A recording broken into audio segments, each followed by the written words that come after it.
በህልሙ አንድ አንበሳ እያሳደደው ነበር። ሰውየው ወደ አንድ ዛፍ ሮጦ ወጣና በአንድ ቅርንጫፍ ላይ ተቀመጠ። አጎንብሶ ሲመለከት አንበሳው አሁንም እሱን እየጠበቀ እንዳለ አየ።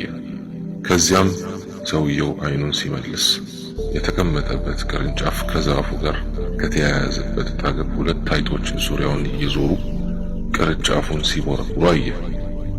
አንደኛው አይጥ ጥቁር ሲሆን ሌላኛው ደግሞ ነጭ ነበረ። ቅርንጫፉ ከመቦርቦሩ የተነሳ ሊዘነጠል ይወዘወዝ ጀመር። ሰውየውም ከዛ በፍርሃት እንደገና ወደ ታች ሲመለከት አንድ ትልቅ ጥቁር ዘንዶ መጣና በቀጥታ በእርሱ ትክክል አፉን ከፍቶ ተቀመጠ። ሰውየው ቢወድቅ በትክክል ዘንዶ አፍ ውስጥ ይገባል። ሰውየውም ሊይዘው የሚችል ነገር ካለ ለማየት ቀና ብሎ ተመለከተ። ማር የተንጠለጠለበት ጋር ሌላ ቅርንጫፍ አየ።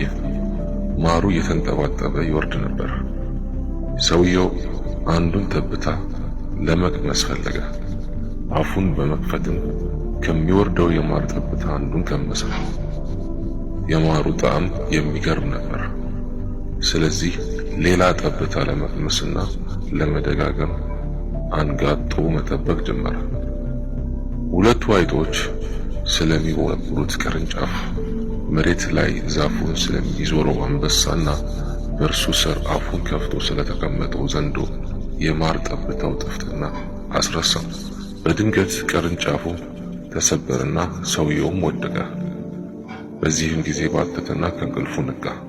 ህልሙ ስለገረመው ለማስፈታት ወደ አንድ ትልቅ ዓሊም ዘንድ ሄዶ ነገራቸው።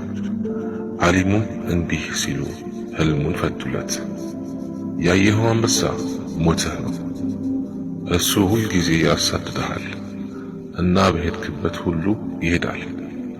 ሁለቱ አይጦች አንዱ ጥቁር አንዱ ነጭ ሌሊትና ቀን ናቸው። ጥቁሩ ሌት ሲሆን ነጩ ደግሞ ቀን ነው። አንዱ በአንዱ እየተቀያየሩ እድሜህን በመጨረስ ወደ ሞትህ ያደርሱሃል። አፉን ከፍቶ የሚጠብቅህ ጥቁር ዘንዶ መቃብርህ ነው። ስትወድቅ ስትሞት ውስጡ ትገባለህ። ማሩ ዱንያ ነው። የማሩ ጣፋጭ ጠብታዎች የዚህ ዓለም የቅንጦት ኑሮዎች ናቸው። የዚህን ዓለም የቅንጦት ጣዕም ለመቅመስ እንፈልጋለን። እናም እሱ ጣፋጭ በመሆኑ ትንሽና ከዛም የበለጠ መቅመስ እንፈልጋለን። ጊዜያችንንና እድሜያችንን እንረሳለን። ስለ ሞታችንና መቀበራችን እንረሳለን። እነርሱ ግን አይረሱንም። አላህ ስብሓነሁ ወተዓላ ከመርፈዱ በፊት ሁላችንንም ከእንቅልፍ ይቀስቅሰን። አሚን።